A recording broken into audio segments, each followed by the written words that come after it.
खबर शामिल कंदासीं। परॾेही वज़ीर बिलावल भुट्टो ज़रदारी चयो आहे त मुआशी तौर पाकिस्तान लाइ हे ॾुखियो वक़्तु आहे, पर असां पाण खे संभालण जी कोशिश करे रहिया आहियूं। अमरीकी मीडिया सां ॻाल्हाईंदे बिलावल भुट्टो ज़रदारी चयो त हिननि पाकिस्तान जा दहशतगर्दीअ खां मुतासिर माण्हुनि जा आवाज़ पहुचायो आहे। दहशतगर्दी जो शिकार थींदड़नि जा शिकार गुज़ार आहियूं, जिन मुल्कनि पाकिस्तान जी अवाम सां ॿधी जो इज़हार कयो ऐं उनजो थोराइतो आहे। हुन चयो त पाकिस्तान दहशतगर्द पैदा कंदड़ न पर दहशतगर्दी जो शिकार आहे। पूरी क़ौम दहशतगर्दी ख़िलाफ़ मुतहद आहे। परॾेही वज़ीर चयो त नेशनल एक्शन प्लान ते अमल दरामद माज़ी में जेकी ख़ामियूं थियूं उहे हाणे न थींदियूं। पाकिस्तान पीपल्स पार्टी ऐं संदन हुकूमती इतिहाद दहशतगर्दी ख़िलाफ़ जंग लाइ पुरज़म आहे। बिलावल भुट्टो ज़रदारी चयो त मुआशी तौर ते पाकिस्तान लाइ हीउ ॾुखियो वक़्तु आहे, पर वज़ीर आज़म जी मुआशी टीम उन चैलेंज खे मुंहुं ॾेई रही आहे। दुनिया ॾिसी रही आहे त पाण खे संभालण जी कोशिश करे रहिया आहिनि, जॾहिं त हू पंहिंजा वसीला ॿोॾि मुतासिरनि ते ख़र्च करे रहिया आहिनि।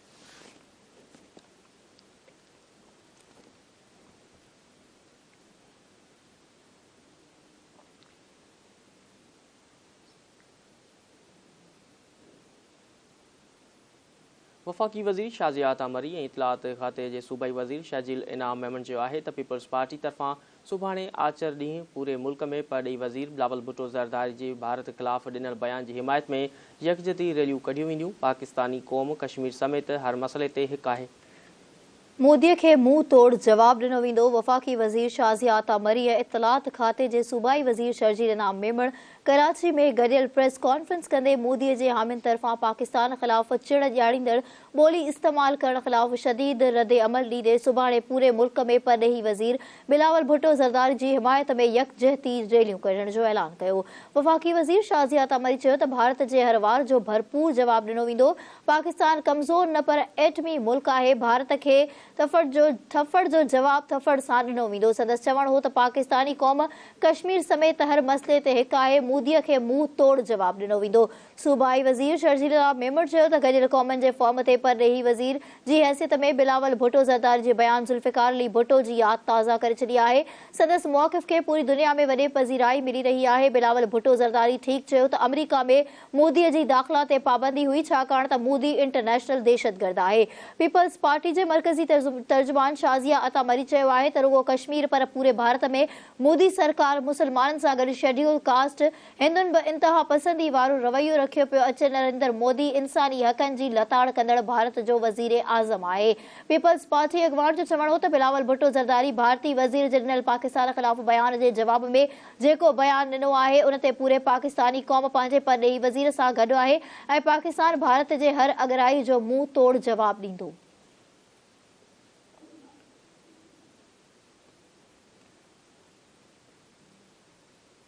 वज़ीर आज़म शहबाज शरीफ़ अवाम खे महांगाईअ खां बचाइण लाइ सियासी इस्तेहकाम खे बुनियादी शर्त करार ॾेई छॾियो आहे। पंहिंजे हिकु बयान में वज़ीर आज़म चयो त पाकिस्तान सां वफ़ादारी ऐं दोस्ती मुल्क में मुआशी इस्तेहकाम जी ज़रूरत आहे। जेकॾहिं कंहिं पाकिस्तान खे डिफॉल्ट करण जी कोशिश कई त ईअं न थींदो ऐं न ईअं करण जी इजाज़त ॾिनी वेंदी। हुन चयो त मईशत जे बुनियादनि में बारूदी सिरिंगूं रखण वारा हाणे सियासी निज़ाम जे बुनियादनि में बारूदी सिरिंगूं विझण जी साज़िश करे रहिया आहिनि। जीअं आइन जी ताक़त सां मुल्क खे कूड़ी ऐं करप्ट हुकूमत खां बचायो वियो, हाणे आवाम खे मानी मिली रही आहे। रोज़गार जा मसइला हल थींदा।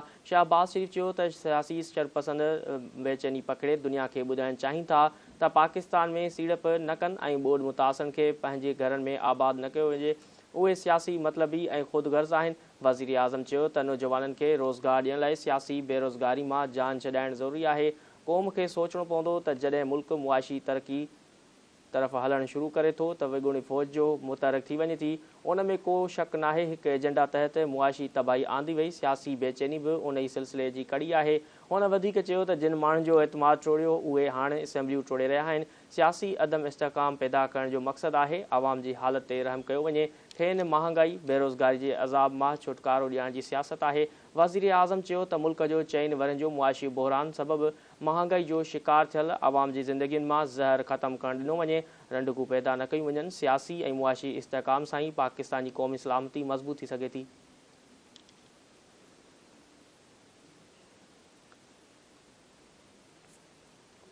पीपल्स पार्टी जी अॻुवाण ऐं सेनेटर श्रीराम मान चयो आहे त इमरान ख़ान मुसलसिल अॻूणे आर्मी चीफ ते इल्ज़ाम मढ़े रहियो आहे, जॾहिं त हू नए आर्मी चीफ खे इक़्तिदार में अचण लाइ मिनथू करे रहियो आहे।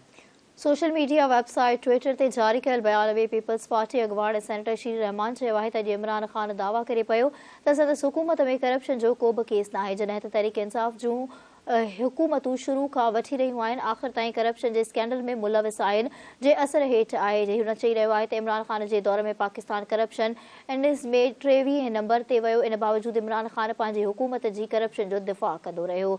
सेनेटर श्री रहमान वधीक चयो त तहरीक इंसाफ़ वटि वफ़ाक़ ऐं सूबाई हुकूमतनि जी करप्शन स्कैंडल जी डिघी लिस्ट आहे। उहे पाण करप्शन में मुलविस हुअण सबबि नाअहल थिया। उहे सोची सम्झी जिद ते विया। ॿाहिरीं साज़िश दो दास्तान आहे।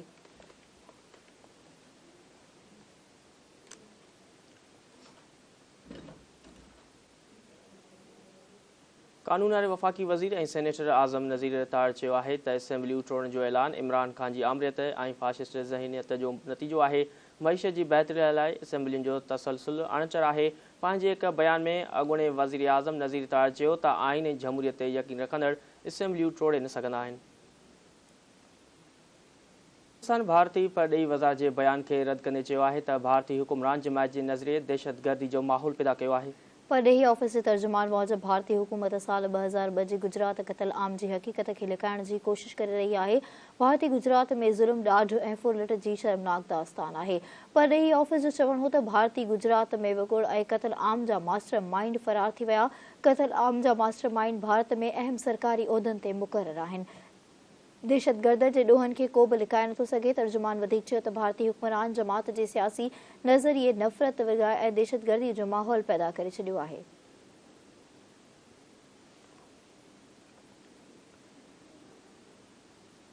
नाज़रीन, वफ़ाक़ी घरू वज़ीर राणा सनाउल्ला चयो आहे त इमरान ख़ान जे एजेंडा चूंडूं न पर मईशत खे तबाह करणु आहे। घरू वज़ीर राणा सनाउल्ला इमरान ख़ान पारां असेंबलियूं तोड़ण जी इम्कानी ऐलान ते तबसरो कंदे चयो त इमरान ख़ान असेंबलियूं तोड़ियूं या न, पर हर सूरत में सियासी नुक़सान इमरान ख़ान जो ई आहे। हुन चयो त जंहिं इमरान ख़ान जी दरख़्वास्त ते FIR दाख़िल न कराई उहे असेंबलियूं टोड़े छॾींदो। पार्लियामेंट जो तसलसल पाकिस्तान ऐं मईशत जी ज़रूरत आहे। राणा सनाउल्ला चयो त चूंडुनि खां पोइ बि इमरान ख़ान जी विगोड़ी सोच तब्दील न थी। इमरान ख़ान जी एजेंडा चूंडूं न पर मईशत खे तबाह करणु आहे।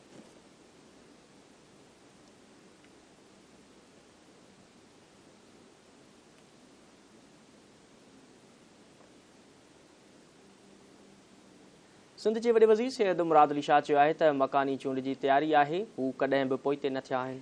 जामशोरे में मीडिया सां ॻाल्हाईंदे सैयद मुराद अली शाह जो चवणु हो त हू हर मकानी चूंड कराइण लाइ तयारु आहिनि। बोर्ड जी सूरत हाल में चूंड खे पोइते करण जी दरख़्वास्त कई हुई, पर हाणे हू इलेक्शन कराइण लाइ तयारु आहिनि। संदसि चवणो त इमरान ख़ान खे आइनी तरीक़े सां हटायो वियो आहे। पंजाब ऐं ख़ैबर पख्तूनख्वा जा वॾा वज़ीर असेंबली तोड़ वारो पंहिंजो आइनी हक़ इस्तेमालु करण खां पहिरियां ज़रूरु सोचींदा। इमरान ख़ान पंहिंजी अना जे करे पंजाब ऐं ख़ैबर पख्तूनख्वा जे माण्हुनि खे सज़ा ॾियणु चाहे थो।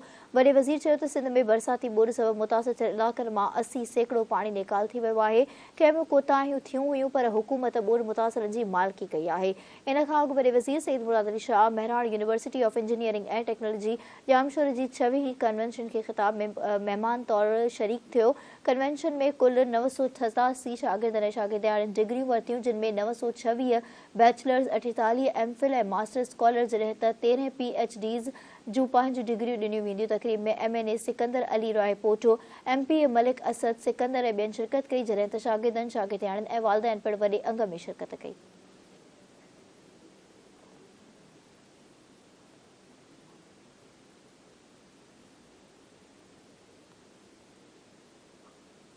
नाज़रीन, वफ़ाक़ी वज़ीर मरियम औरंगज़ेब चयो आहे त अवाम जो एतमाद तोड़ींदड़ हाणे असेंबली तोड़ण जी ॻाल्हि कनि पिया। असेंबली तोड़ण जो मक़सदु मुल्क में अदम इस्तेहकाम पैदा करणु आहे। समाजी राब्तनि वारी वेबसाइट ते जारी कयल बयान में मरियम औरंगज़ेब चयो त को बि शक नाहे एजेंडा तहत मुआशी तबाही कई वई। हुन चयो त सियासी अदम इस्तेहकाम बि उन जो ई तसलसल आहे। अवाम जी हालत ते रहम कयो वञे। संदसि चवणो त अवाम खे महांगाई मां निजात ॾियारणी असुल सियासत आहे।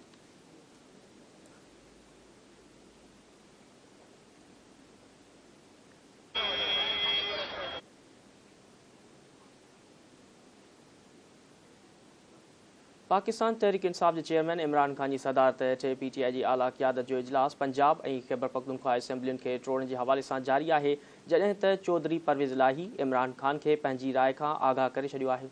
इमरान ख़ान जे ज़मान पार्क वारी रिहाइशगाह ते जारी इजलास में PTI जो वाइस चेयरमैन शाह महमूद कुरैशी, फवाद चौधरी, खैबर पख्तूनख्वा जो वॾो वज़ीर महमूद ख़ान, परवेज़ खटक, शिबली फराज़, अली अमीन गंडापुर ऐं ॿिया मरकज़ी अॻुवाणनि शिरकत कई आहे। ज़रियनि मूजिब पंजाब जो वॾो वज़ीर चौधरी परवेज़ इलाही बि इमरान ख़ान सां मुलाक़ात लाइ ज़मान पार्क पहुतो। मुनिस इलाही ऐं हुसैन इलाही बि पंजाब जे वॾे वज़ीर सां गॾु हुआ। इमरान ख़ान सां मुलाक़ात खां पोइ परवेज़ इलाही ज़मान पार्क रवानो थी वियो। ज़रियनि जो चवणु आहे त इजलास में असेंबली तोड़ बाबति हतमी तारीख़ के सलाह मशवरा जारी आहिनि। इन खां सवाइ इजलास में अॼोके जलसे वारी तकरीर ऐं सियासी तोड़े मुआशी मामलनि ते बि गौर वीचार कयो पियो वञे। ज़रियनि मूजिब काफ़ लीग असेंबली तोड़ बाबति मुनासिब वक़्त जो तइनु करणु चाहे थी। ज़रियनि मूजिब पंजाब जे वॾे वज़ीर चौधरी परवेज़ इलाही पंजाब असेंबली तोड़ बाबति इमरान ख़ान के पंहिंजी राह खां आगाह कयो आहे। परवेज़ इलाही गुज़िरियल ॾींहुं रावलपिंडी में थियल अहम इजलास बाबति इमरान ख़ान खे एतमाद में बि वरितो आहे।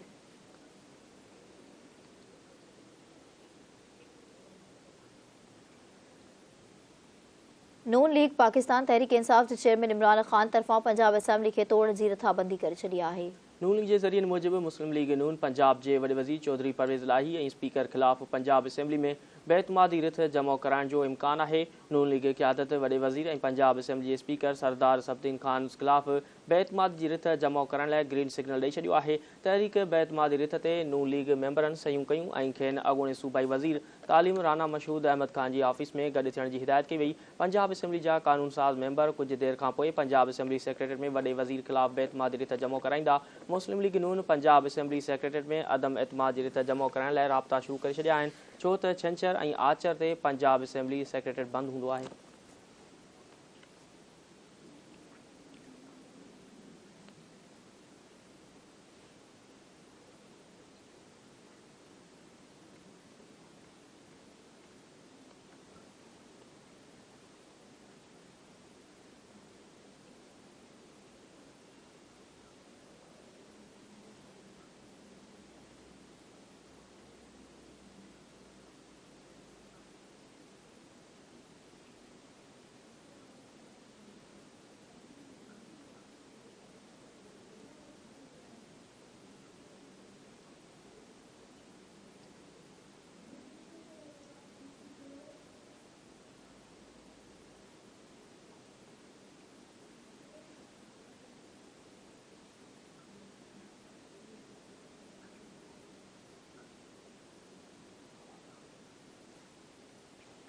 नारोवाल स्पोर्ट्स सिटी रेफरेंस में वफ़ाक़ी वज़ीर एहसन इकबाल जी बरियत जो फ़ैसिलो जारी कयो वियो आहे। Islamabad high court Narowal sports city reference जे फ़ैसिले में रिमार्क्स ॾींदे चयो आहे त एहसन इकबाल ख़िलाफ़ इख़्तियारनि जे नाजाइज़ इस्तेमालनि जो केस ठाहिण में नेब इख़्तियार जो ग़लति इस्तेमालु आहे। अदालत फ़ैसिले में चयो त एहसन इकबाल ते करप्शन या ज़ाती मफ़ाद जो को बि इल्ज़ाम नाहे। इख़्तियार जे ग़लति इस्तेमाल जो इल्ज़ाम बि बेबुनियाद आहे। हू कंहिं बि करप्शन या बदउनवानी में मुलविस नाहे। इस्लामाबाद हाई कोर्ट फ़ैसिले में चयो त नेब एहसन इकबाल खे जेल में रखण जो को बि जवाज़ पेश न करे सघी ऐं अहिड़ो को बि मवाद नाहे जंहिंसां एहसन इकबाल जी गिरफ़्तारी जो जवाज़ हुजे। करप्शन जो सिधो सो तालुक़ फ्रॉड, रिश्वत ऐं ख़यानत सां आहे। फ़ैसिले में चयो वियो त रुगो ताक़त जो ग़लति इस्तेमालु चाहे केतिरो बि संगीन हुजे, करप्शन जे ज़िमरे में नथो अचे, छाकाणि त ताक़त जे ग़लति इस्तेमाल मां पंहिंजो या कंहिं ॿिए लाइ फ़ाइदो वठण जो सबूत बि घुर्बल हूंदो आहे।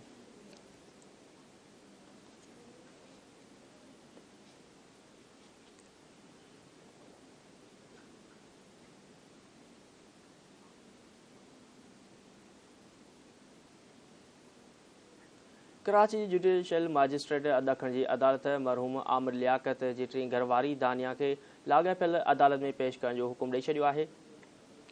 पुलिस आमिर लियाकत जी टी घरवारी दानिया शाह खे जुडिशियल मजिस्ट्रेट ॾखण जी अदालत में पेश कयो। अदालत जांच ऑफिसर खां पुछाड़ो कयो त जवाबदार ते छा इल्ज़ाम आहे। इन ते जांच ऑफिसर चयो त जवाबदार ते आमिर लियाकत जूं एतिराज़ जोगियूं वीडियोज़ वायरल करण जो इल्ज़ाम आहे। जांच ऑफिसर अदालत खे जवाबदार जी जिस्मानी रिमांड जी दरख़्वास्त कई, जंहिं ते अदालत फ़ैसिलो महफ़ूज़ करे वरितो। कुझु देरि बाद पुलिस जे जवाबदारनि खे लाॻापियल अदालत में पेश करण जो हुकुम ॾिनो वियो।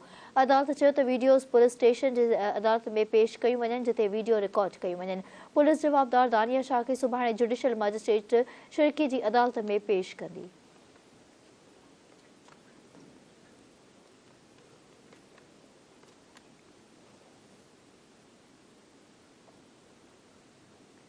लाड़काने में बीबी आसफा डेंटल कॉलेज में सकाफ़ती तकरीब कोठाई वई, जंहिं में शागिर्दनि ऐं शागिर्दियारनि टेबलोस पेश कया। बीबी आसफा डेंटल कॉलेज में मुनक़िद सकाफ़ती तकरीब में principal doctor Yusuf Ali Shah, vice principal professor doctor Saleem Raza Khawar, एज़ाज़ी मेहमाननि focal person doctor Saddam Hussain Rind, organiser शागिर्दनि doctor Tala Sarki, doctor Mansoor Khoso, doctor Saddam समेत कॉलेज जे शागिर्दनि शागिर्दान वॾे अंग में शिरकत कई। तकरीब में शागिर्दनि सिंध जी तारीख़ ऐं सक़ाफ़त खे उजागर करण लाइ तकरीरूं करे सिंधी लोक गीतनि ते रक़्स करे मुख़्तलिफ़ टेबलोस पेश कया, जंहिं ते वेठल माण्हुनि ताड़ियूं वॼाए शागिर्दनि खे ख़ूब दाद ॾिनो, जंहिं दौरान मुख़्तलिफ़ रांदियुनि किताबनि ऐं सक़ाफ़ती शयुनि जा स्टॉल लॻाया विया, जिते वॾे अंग में शागिर्दनि पहुची ख़रीदारी पिणु कई। तक़रीब खे ख़िताब कंदे कॉलेज जे प्रिंसिपल डॉक्टर सैयद यूसुफ अली शाह, सलीम रज़ा खोड़ो ऐं ॿियनि चयो त ज़िंदा हुकूमूं पंहिंजे सक़ाफ़ती ॾियारे खे जोश ऐं जज़्बे सां मल्हाईंदियूं आहिनि। संदन चवणो त हू ख़ुशनसीब आहिनि जो संदन सक़ाफ़त हज़ारे साल पुराणी आहे, जंहिंजो मिसाल मोहन जो दड़ो आहे, जितां माण्हू पंहिंजी सक़ाफ़त तहज़ीब ऐं तमदन सां बेमार रहे थो। उन खां अॻु कॉलेज जे principal doctor Syed Yusuf Ali Shah, vice principal professor doctor Saleem Raza Khoro ऐं ॿियनि गॾिजी सक़ाफ़ती ॾियारे जी ख़ुशीअ में गॾिजी केक पिणु काटियो।